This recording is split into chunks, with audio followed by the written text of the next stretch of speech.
Hi, my name is Leah Castillo. Actually, that's just my school name. It's now Leah Hone. I've been remarried and I've not changed my name, my social security number, or my school records yet. But so you'll know me as Leah Castillo. And in case whenever I make comments from my computer um, or post certain things, sometimes it comes out Leah Hone. So that's still me. I'm from San Diego, California originally, and now I live in Temecula, California, which is just about 45 minutes north of San Diego. So we love Southern California, and I've, the only other place I've lived is in Mexico for a couple of years, but it just wasn't very far south of the border. Um, and I just can't talk about looking into moving to Texas or Utah or Idaho or different places, but we love California, and as long as we can handle it, we're gonna live here. So, um, let's see. One of the unique things about me is that I homeschool my kids. I have five kids total. I have one stepson who goes to our local junior high, and then I have um, my own four kids who I've homeschooled for the last 10 years. My oldest is 16, and then my stepson who is 14, and I have a son that's 13, a son that's 10, and a daughter who is 7.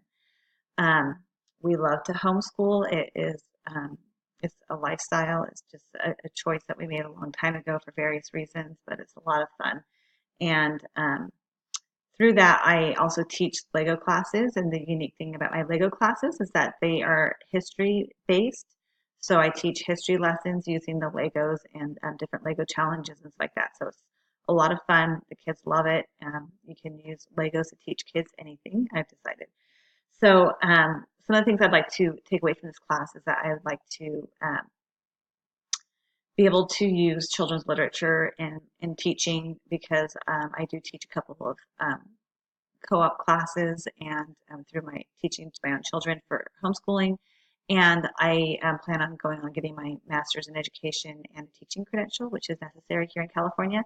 And I think that using children's literature is really important in even teaching adults. There's so many lessons and um, so many enriching things through children's literature. So I'm really looking forward to learning more and really digging into that literature this semester.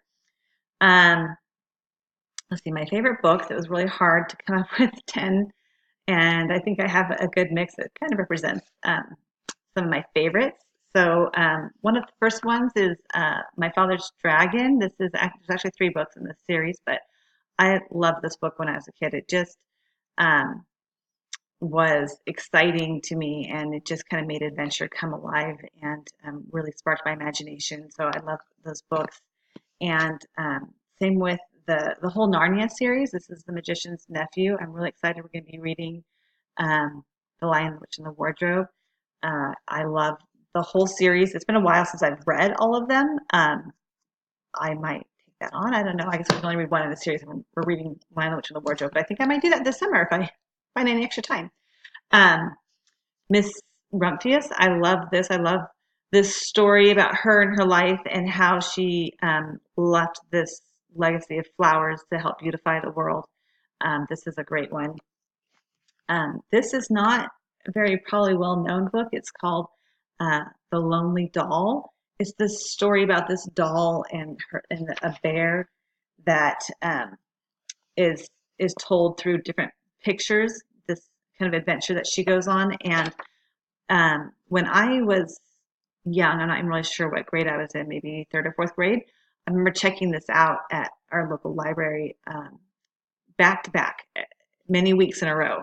I just loved this book, and I read it so many times. And I recently found it, I think at a thrift store or at the library bookstore. But I was so excited to find it because it made me really love books and love reading when I was a kid. It's really like a kind of interesting, nothing spectacular I think about it except for the story of this doll. So and the pictures, and it just really came to life for me.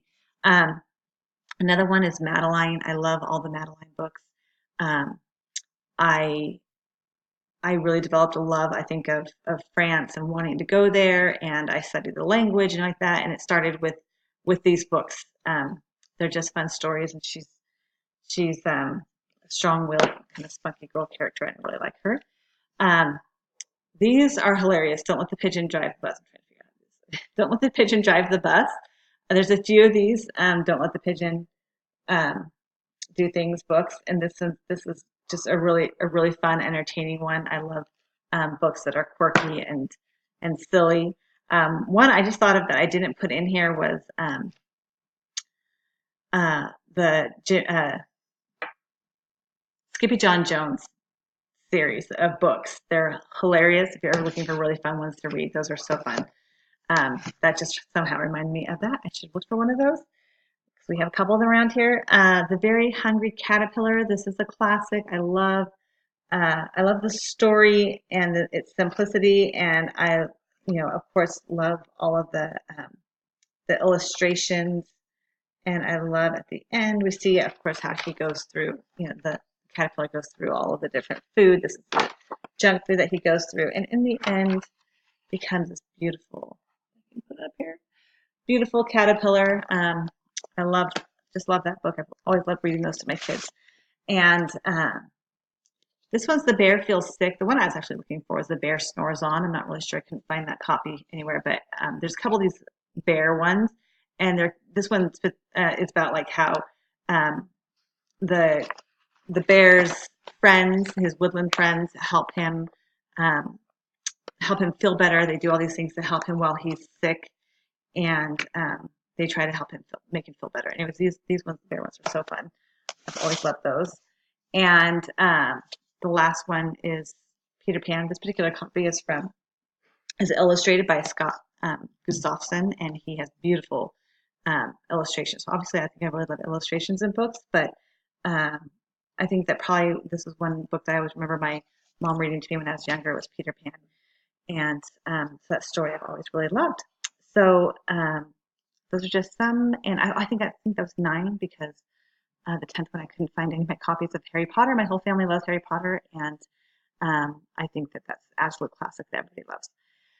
I look forward to this semester and getting to know all of you and to learning more about children's literature.